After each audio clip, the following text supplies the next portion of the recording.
Tampa and San Diego. Yep. Friday, November 9th, 9:22 p.m. Eastern Standard Time. We are going to talk about the next 5 games in the NFL that we think have merit.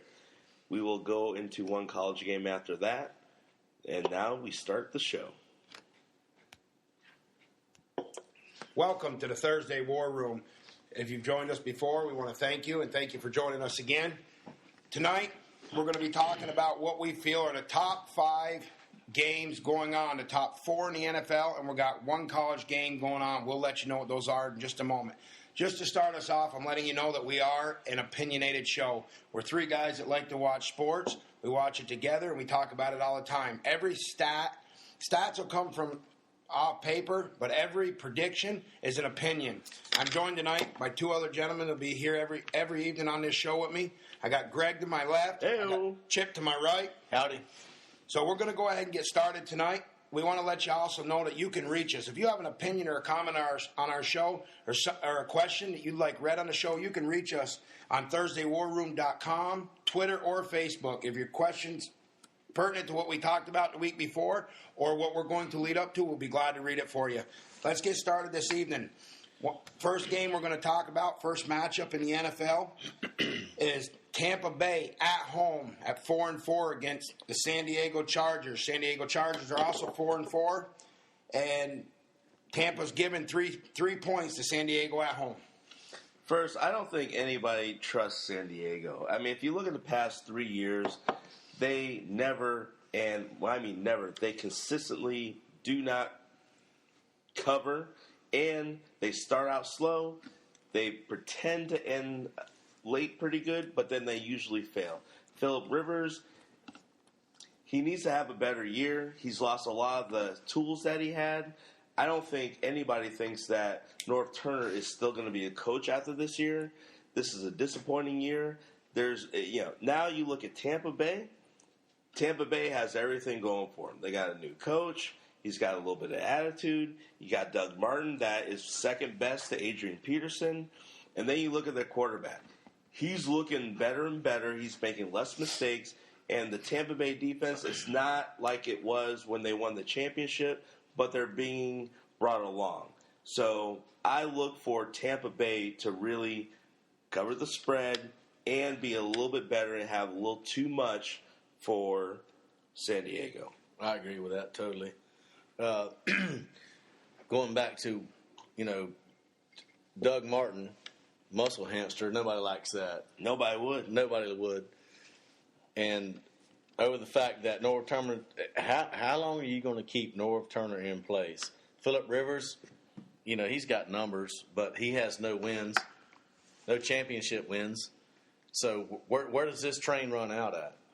At some point, that it just can't continue, and I don't understand why. Because that's probably actually, other than San Fran, that's the only team in L.A. San Diego and the 49ers. There is no Oakland team. There is no other team in L. There is no L.A. Rams no more. That's over with. So getting back to what Greg was talking about is Schiano is the new coach for the Tampa Bay Buccaneers, and Doug Martin, muscle hamster, plus with Freeman, this team's on this upswing. There's no doubt about it, and Tampa covers this easy. I'm gonna go ahead and say I agree with both of you. Yeah, Tampa covers the spread. Tampa's playing at home. Tampa's been playing well this year. I think they got a great running game. They got 3 great receivers that Freeman's been able to throw it to this year. Right now, coming off of last year and Freeman's performance, he's got a 95% passer rating. He's throwing right now to Vincent Jackson, Mike Williams, and Dallas Clark come on board this year. Dallas Clark's always a steady hand. Peyton Manning will tell you that if you want to ask him. I agree. Tampa wins the game. Chargers, nothing going on there. You can't put faith in them. No, there's not much going on there. Phillip Rivers ain't having a great year. He's slowly coming along. He seems the last few years done that each year. Start off slow, come on late. I don't think they're that team this year that's going to come on late. They're 4-4. They're not going to do much better than that. Tampa is. They're going to come out of this week 5-4, and they're looking forward. This Doug Martin kid at 154 carries for 794 yards. The kid's playing lights out. He's averaging 5 yards a carry, and I believe he's got 7 touchdowns this year.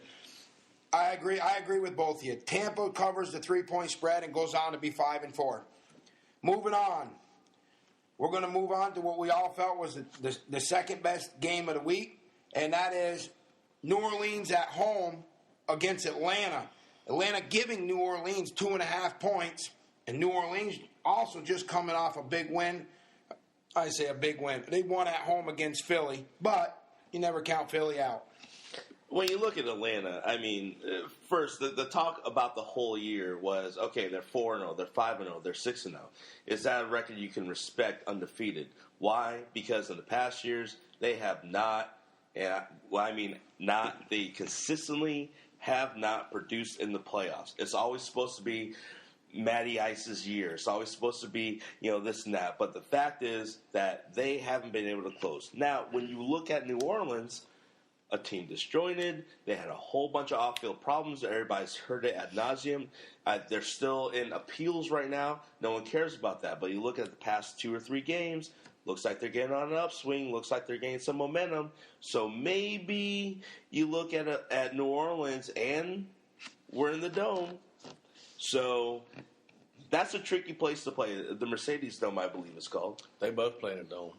Right, but New Orleans is a little bit different, and I think that they rally around a little bit more. All that being said, I think Atlanta comes in there, and I think New Orleans takes them down. Do I like Matt Ryan? Yeah. Julio Jones, Roddy White, Gonzalez, the whole crew, Turner, if he's not out doing something stupid. Look, they're a great team and a great bunch. I think Turner's getting old, and he's going to fade away a little bit. But at the end of the day, with New Orleans, I think their defense plays a little better. And if they play a little better, they still have the firepower to match up with Atlanta at home. I think the defense will be inspired. And I think New Orleans takes it and covers. Nah, not even close. Atlanta blows this out. New Orleans played a good game last week, and who were they playing? That's my problem here. But they pulled it away, and last week Atlanta played Dallas. No, who New Orleans played last week? Oh, they just come off a win against Philly on Monday night. Right. Okay, that's where we're at. And you keep talking about Matt Ryan, Matty Ice, and all the weapons he has on Roddy White, Julio Jones, Tony Gonzalez. You talk about all that, and you know what? That's exactly, you're right on par. I agree with that completely. But the defensive side of the ball is doing a very good job. And you know what? There's no way New Orleans beats Atlanta this week. Yeah, I agree with Chip. I agree with Greg also. I agree with Greg in the sense that New Orleans hasn't shown it much this year. I agree. But you gotta take into consideration that they are the Saints. They are playing at home. The only problem is I don't believe the who dat factor matters this week. You got a Matt Ryan coming in who's got 103 passer rating right now. And he's hot. And with that in mind, Drew Brees has got a 95. But you're looking at Matt Ryan with 103 passer rating. He has Michael Turner. That Rodgers kid is running real well. Complimenting Turner a little bit. But the fact there's going to be them receivers. You got Tony Gonzalez, seasoned veteran, steady hands. Julio Jones, and you got Roddy White.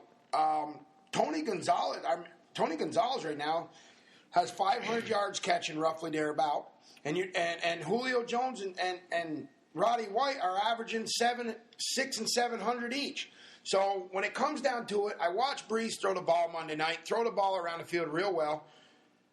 Receivers were getting yards after the catch. That was great to see, but they played a Philadelphia team.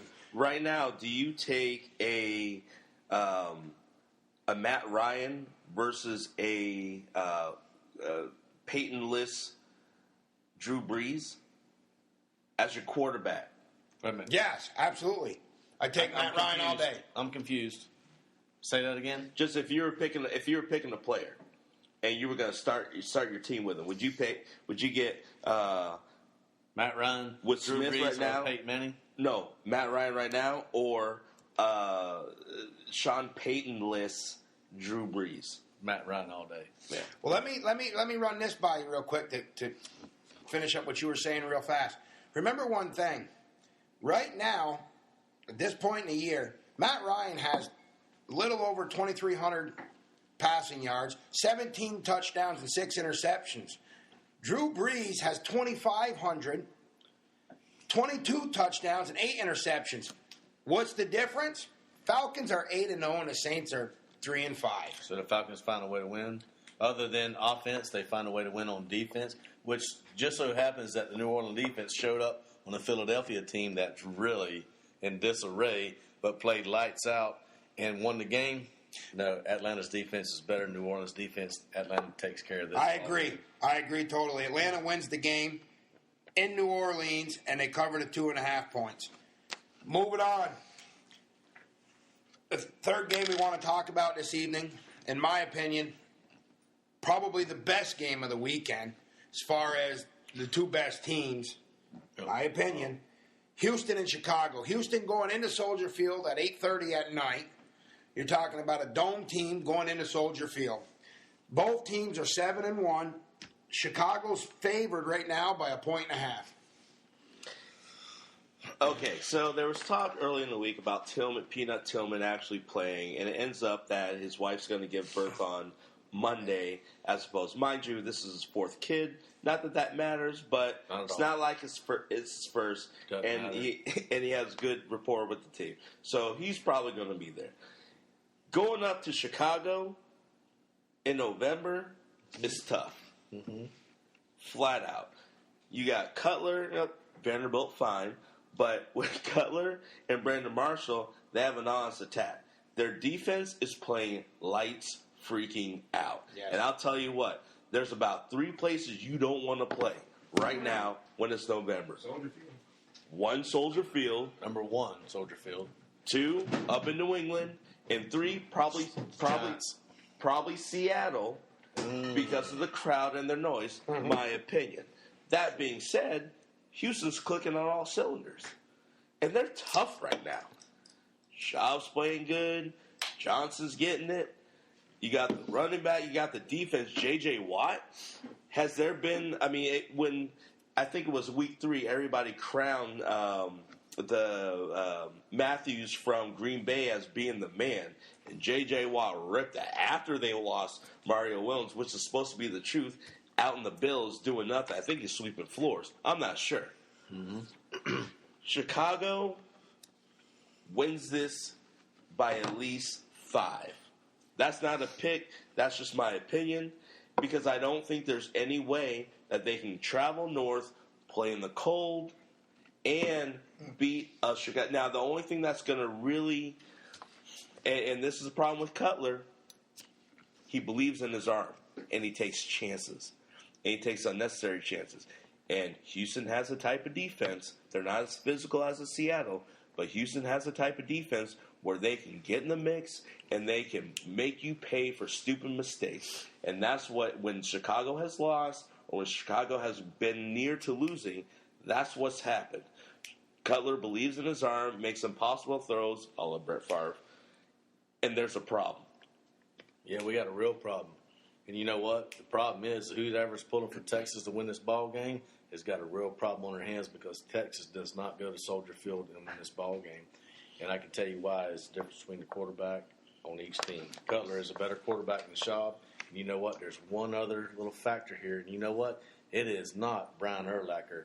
It is not the rest of the defense, which there's some bad boys over there. It's number 22, Tillman, I think it is. And you know what? He takes care of business.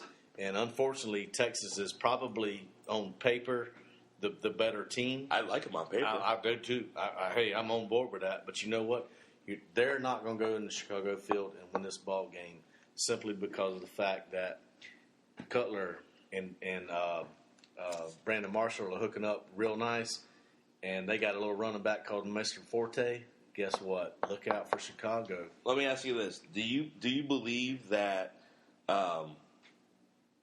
Do you trust Cutler enough to not screw it up? Because they've had protection problems. They've had protection problems, and I'm with you. But they've had protection problems, and Cutler, he can get out, but he's not an Aaron Rodgers. He's not an Andrew Luck who can throw well on the run. So you want me to answer that? Yeah. No. But you know what I do trust? I trust Tillman, and I trust that Chicago defense. And Cutler and Brandon Marshall and Forte is enough to get it done. Greg just brought up right there the first thing I was going to say. Chicago's, I put this game on paper. I've looked at stats. I've done everything. This game, if you look at stats, is so close. It's so close. They got the same record, quarterback rating. Both teams have two great running backs, Foster and Tate. And you're looking at Tate's a beast. Yeah, and for the Bears right now, I mean, you got to look at Forte and Bush. They're both running great. Look at the receiving core. I'm going to go with they're equal. It's even as can be. You think it's equal? Boy, I tell you, you're talking about a Brandon Marshall and Earl Bennett is the best you can bring out there. No. And then you got Johnson and Daniels. You got Johnson and Daniels, but this Walter kid stepped up this year. He's got 21 catches already. Everything they've been throwing to him, and he ain't been going to him a lot, but when they do, he's reliable. He's solid. But I'm going back to what you said. They don't protect Cutler very well. Cutler doesn't scramble very well. It's still the deadliest combination in NFL. So how does he not get protected? I agree. And he's taken more hits than any quarterback in the last 5 years. But they still got the best connection in the NFL. I agree. Whatever. But if I got to stand here right now and pick this game with Chicago being favored by 1.5, right now, as even as this is, and the way things are going, and I'm going to tell you why, just as soon as I give you my pick. Houston Texans going to Soldier Field at 8:30 at night on a Sunday night, and they win. Why? Houston's coach. Over Lovie Smith? Houston's coach. You think they win or you think they cover? Not even close. Houston wins the game. Okay. Houston wins the game. Kubiak over Lovie Smith? I think Kubiak and Schaub, they're going to take care of Schaub, and they're going to play. Now. That's true. Did you ever play Tecmo Bowl? No. Okay, because Kubiak was the backup to John Elway, and he sucked. I'm He was a great offensive coordinator. But yeah, he's a great. But you know what? I'm telling you, they're going to get after Cutler because they know they rattle him if they do, and they don't block very well for him. He's like every other quarterback. You get so in his here's kitchen, what's going to happen, and he gets jumpy. So here's what's going to happen: they're going to run the ball a lot. They're going to run the ball a lot, and they got two good running backs to do it. But you eventually at 3rd and 7 and a 3rd and 8, you got to go downfield. And that's what if they're getting after him on defense, they got the best rusher in the league right now on the Texans team. If they get after Cutler, game over. No. You will lose on 3rd down conversions, and Houston wins again. And by the way, how is anybody top 10 in pass deflections and sacks? Turnovers and sacks and that's J.J. Watt. Forte can Nobody get that does 6 for you, by the way. Every time? So and you're going to... Enough times to win the game. Whew, I'm not saying he can't, but that's a tall order right now. All right, moving on. One of the best running backs in the NFL right now. No ifs, ands, or buts. I'm not in disagreement with Who's you. the best running back? Who's the best running back in the NFL? Arian Foster behind Forte. Not in the NFL. Adrian Peterson's killing everybody right now. Adrian Peterson's at 189 yards. That's right, because you know what? They don't have a quarterback to go along with him. You know what these What are two you talking guys about? That boy from Florida State, Christian Ponder. Exactly. Everybody knows he's the best. Yeah. Well, still throwing to Percy Harvin, and I can't get used to hearing that combination. But anyways, moving on to our 4th game in the NFL and our final NFL game, we're going to talk about, and there's going to be a few different reasons during this one, but we're going to talk about Dallas going into Philly, playing Philly at home. Dallas giving Philly 2 points. Okay. And here's the other thing. So we talked about this game. We talked about how important it is. Yes, they are not leaders in the division. Yes, they are not burning up the field, but both teams consistently find a way to lose. With the Dallas Cowboys is Tony Romo and his late quarter heroics, but then throwing a stupid pass or getting intercepted or fumbling the ball. With Michael Vick, it's Turnover fumbling central. the ball all Turnover day central. long. And you can't, any coach will tell you, and I'm not a coach, but any coach will tell you, it's a game of turnovers. If you control turnovers, you do what you're supposed to do, even if turnovers, and like Chip said earlier, before this, third downs. Can't convert. Philly is not doing that. Andy Reid's job is on the line, and he's going to lose it. Should you go to the backup quarterback? No. Why? Because he's less mobile than Vic, and they can't protect off the front line. And that's always going to be their problem. Now, Andy Reid in the past has always thrown 65, 72% of the time when he had McNabb, and I don't think that's granted, that's where everything's going, and now checkdowns are the new running backs. But the reality of the situation is, you got to do something different. You got to get protection. You got to get Vic in space. You got to get LaShawn McCoy to do something. But the fact is, he doesn't get the ball, and Andy Reid doesn't give it to him. They don't have time to get the ball, number one. They got 3 of the starting offensive linemen out of the game for the year. So Vic don't have the time to do what he needs to do. And, all this hype about the dream team and all that, that's over with. That's old news and all that. And I'm also afraid that with Dallas, while they have the talent, so everyone thinks, like me, I don't think they can get it done. I don't think they can close. Do you think that they can really put a complete game together? Because they're supposed to do that against Atlanta. Mm-hmm. Do you think they can put a complete game together against Philly? Dallas wins this game. Dallas beats Philly.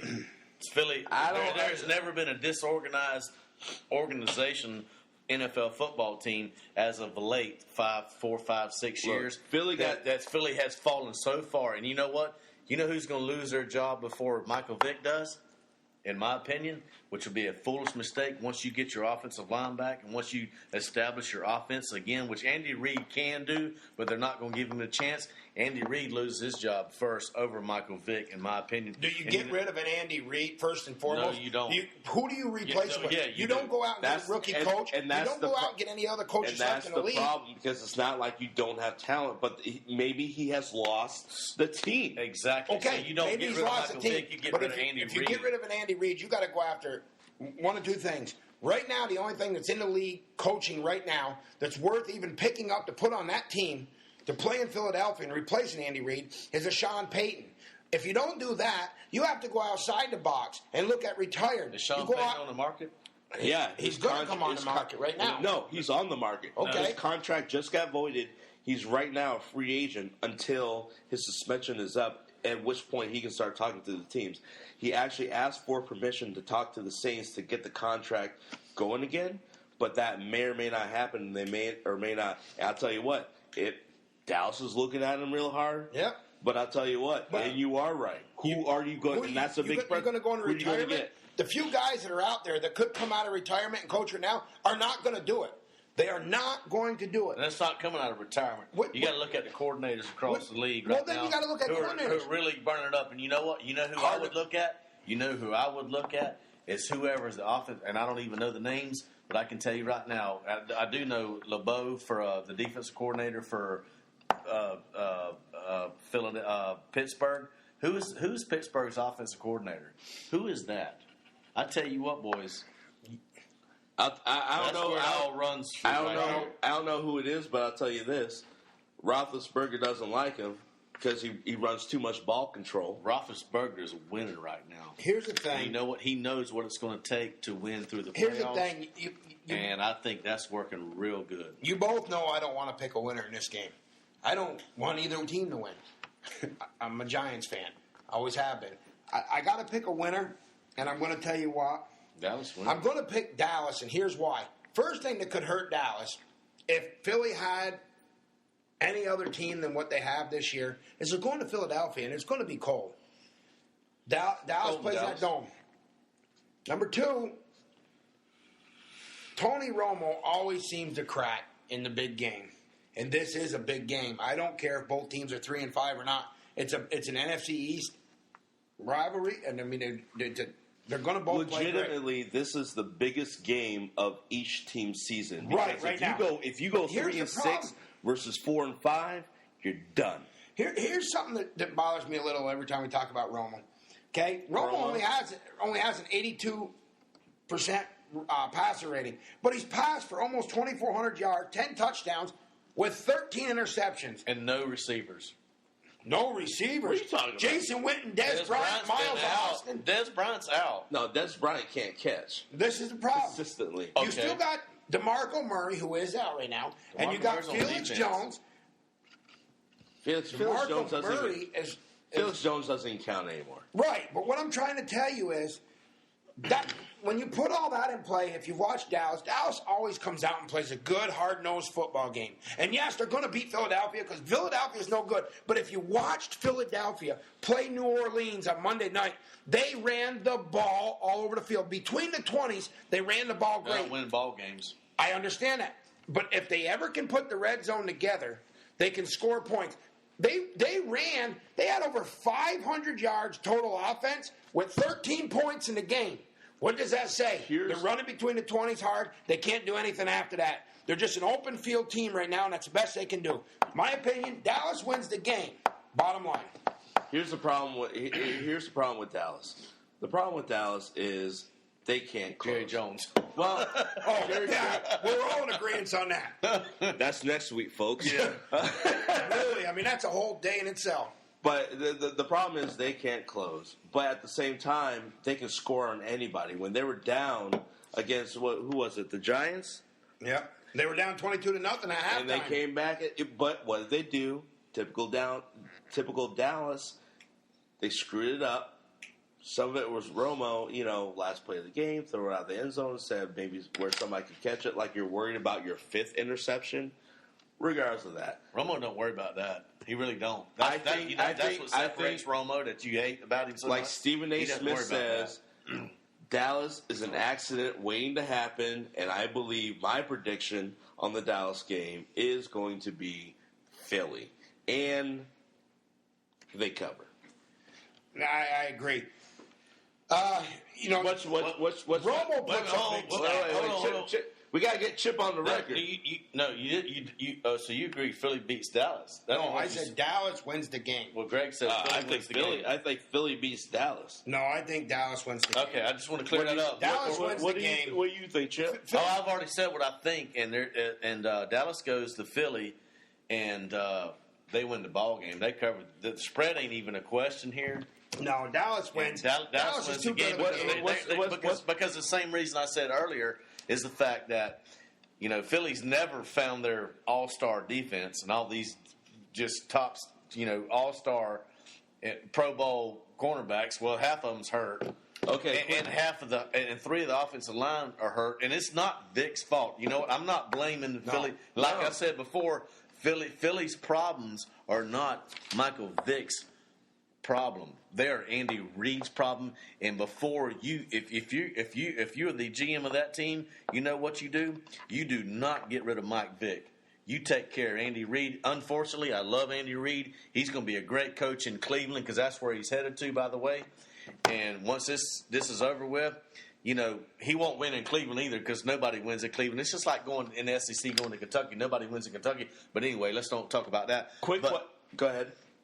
But no, you don't get rid of Vic. You get rid of Reed because apparently he's had 2 kids, unfortunately pass away. He's had a lot of things on his plate, and he's managed life is upside down. It's personal life's upside down, but he's managed to really be there for the Philly, just as Jeffrey Loria, that's the owner of the Eagles, has just they have been steadfast with each other. But I'll tell you what, that dude's all business, man. It's all business, but you know what? He stayed with Reed being all business, and unfortunately, Reed's, which I think at the same time I say this, I got hesitation. I think Reed's is probably ran his course in Philly, but you do not get rid of Michael Vick right now. Here's the thing. So, and I'll make this really short, and I got two things to say. Laurie came out. And he basically said, and we're talking less than a month then Andy Reid's son dying. And he said, I get it, but 8-8 ain't going to cut it. and right now they're 4-4.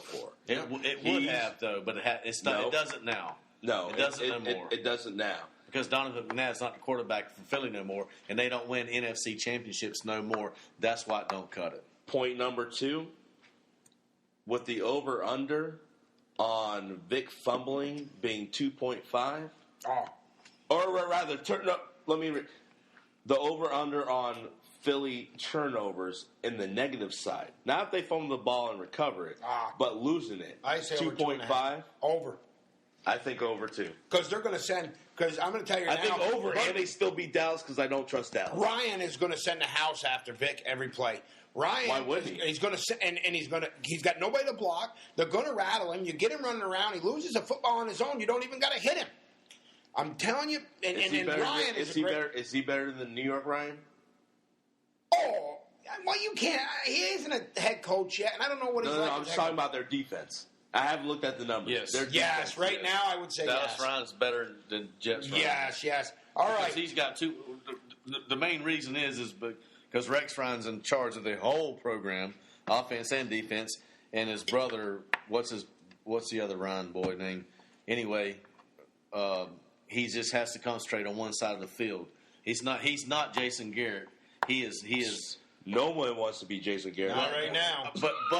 But he's still in charge of one side of the ball, not both sides of the ball, and the front office, and Jerry Jones on top of that. Folks, I hope you enjoyed the top 4 NFL games we played. We have one left for you this evening. We're going to move on to a college game of the week. We all agree on this to be a great game this week, and we're going to discuss it with you. We're talking about Alabama, number 1 Alabama at home in Tuscaloosa against Texas A&M. Johnny Football Menzel's coming into Tuscaloosa. Let's go ahead. The spread is Alabama giving up 13.5 to Texas A&M. Ouch. 2 scores. I'll take this. You know what? It's real simple here for me. Nick Saban and that defense. Johnny Football, as you put him. You know, we ought to really state his name, Johnny Manziel, instead of Johnny Football. But regardless, Alabama covers this real easy. Alabama wins by 21. And Texas A&M is going to put up a good fight. It's going to look real good. Everybody's going to get a good viewership on TV, and it's going to be like, wow, what's going on here? What's going on there? But you know what? Until Alabama gets knocked off, that's number 1 right there. Like I said the previous week, where everyone thought Alabama was going to throttle LSU, and I called the spread where it should have been at 7.5. I'll go on record again as saying Texas A&M scares Alabama. Will they cover the spread? Yes. Will they win? No. Johnny Manziel, you talking about a guy who comes out of high school, over 7,000 yards passing, over 7,000 yards running, and he's learned the SEC. But this is 8 games in. He's learned the SEC. What did Muschamp say, the Florida coach, after they play him? Thank God we don't have to play him for another 2 years. I agree totally. Why? Because the guy is a beast. He's the leading rusher in the SEC, period. Lattimore. He's a bad man. I like agree. you. I know your leg got broke. They cover. A&M. I know they cover. Right now, I'm in total agreement with Greg on this, and I'm going to tell you why. Chip. I don't mind that a bit. I'm going to tell you why. I'm on board with this. A&M's quarterback, first of all, A&M has a very good defense. We haven't said nothing about that. A&M's quarterback, let's make one thing straight. He's first in the SEC and second in the nation in total offense per game at 383 yards. He also leads the SEC in rushing and ranks 27th in the nation with 102 yards a game. Can Alabama contain that? I think they got exposed. Well, yes, LSU could expose them. And yes, I think they can contain it some. But the more you contain him, the more you leave somebody else open. Okay? This guy is ranked 19th in the nation in passing. Fucking opinion. I'm giving my opinion. No, you're not. And I wanted to back it up. Smartphone. And I wanted to back it up. That's not what the show's about. Johnny Manziel. Let it go. Johnny Manziel is going to play good enough in this game to cover the 13.5 points. Can they win the game? I don't know if anybody in the nation can beat Alabama right now. And I said it Alabama. before, until you beat Alabama, until you beat them, you have to believe that they're the best team in the nation. Well, let No me ifs, ask you ands, or this. buts Let me about it. ask you Just this. based on your stats, Well, let me ask you this. No. So they go to LSU, barely. and Mettenberg, who is garbage, Yeah. throws up 290 some odd yards on them, and they play man to man, and they got beat. And don't get me wrong, LSU has personnel, but Florida dictated the game to Thank LSU. God Florida played Texas A&M early, because you know what? That wouldn't be the situation no more. And nobody would want that. Florida's lost their identity. Not that they ever had one, but you know what we would do is that Florida did have a little bit of a mix of pass and a whole lot of run and a whole lot of strong defense until we played Georgia. They ran and that now we ball fell like they off. were You know, supposed the to only at the thing that's end. helping Florida is the fact that, thank God, we didn't play Texas A&M. We don't play Alabama. How the hell we beat LSU? Which, you know what? If Texas All A&M control and your punter. Florida's punter may be the best punter in the nation with that defense. Well, the second best kicker also. Who's the first best kicker? Where's he at? Florida State. Unfortunately, he is. Here's the thing. But- in my opinion, LSU has a better defense than Texas A&M. No doubt right now. Everybody thinks that. And Florida ran the ball. The Gators ran the ball very good against A&M. Alabama's running game is huge. Let me ask They're you this. monsters. Can A&M stop that running game? Can they stop Alabama's running game?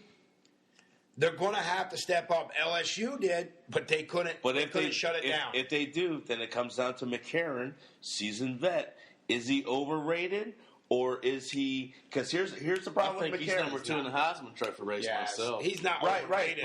But They don't have him there, but that's where he's at. But the positions that they put him in, they give him some chances, but they treat him like Alex Smith of the 49ers. They basically make him control the game because Alabama has a good front line and they can run the ball. It's like a Phil Simms offense. It's off. And what I'm saying is it's It's an intellectual game. Well, McCarron knows what he Exactly. McCarron knows what he's doing, and he takes his shots, but he gets his cue from the coach. And all I'm asking is, if they're in the hole and Johnny Manziel's running on them, and they get exposed like they did against LSU, defensively, are they going to let McCarron loose and get at it? No, they won't. They won't change their offensive plan of the game. They stick to So what you they think- do. so you think no matter what the you do, what championship teams do is they do what they do week to week, and they perfect on it. They don't change that much. You go back in history, and you can see you don't. Oh, we got a big game this week. You don't try to change what you do week to week. You build on what you do because you're trying to win the game. But that's not what your whole season or what your whole program is built on. You are building a program that everybody is in tune to, and you perfect what you do. Right, but you it's don't. still. But That's what Alabama does best. But They you still, perfect but you what they still do. scheme for the team that you're playing. Nick Saban's got more schemes on defense than you can ever imagine. But you know what? They perfect that. I agree. They will I tweak totally what they agree do. with Chip. Totally agree with Chip. But here's what happened: they never stray from their game plan, and they're not going to. They're not have going to. But they did against LSU with the last minute left in the game. Well, they let McCarron. He needed a touchdown. They came out. And McCarron was throwing the ball all over the field, down the field. They were completing the passes, and they just marched down there like LSU wasn't on the field with them. Which is why I asked. Wasn't he crying after he completed the pass? Which was why I asked. Okay. Why didn't they do that the entire game?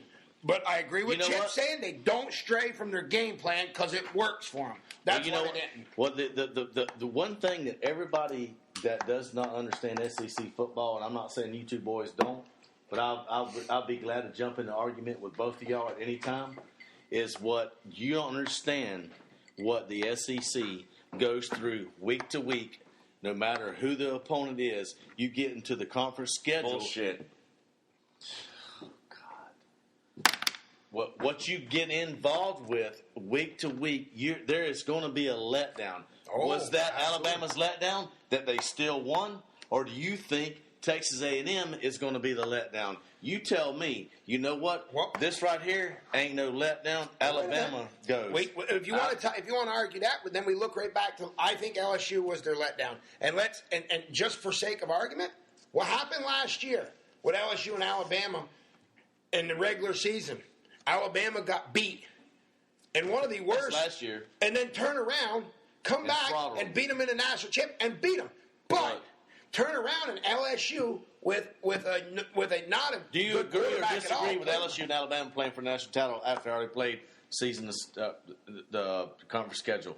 There's no way it's going to happen. No, not this year. They did last year, but do you disagree with that this year? I disagree. I'm not saying it's going to happen this year, but do you disagree with what happened last year? No, Since I you agree with last year. Last year? I agree with last year. I agree with last year all day long. I just brought it up to give you the thing on the letdown, and that was I bet they feel like they should have played that game a lot better than they did. And I always revert back to when you said the game plan, they changed it at the end, and McCarron marched him down the field just like he was showing everybody he's a seasoned vet. Alabama has not changed their game plan. Until the last minute of the LSU last game. year.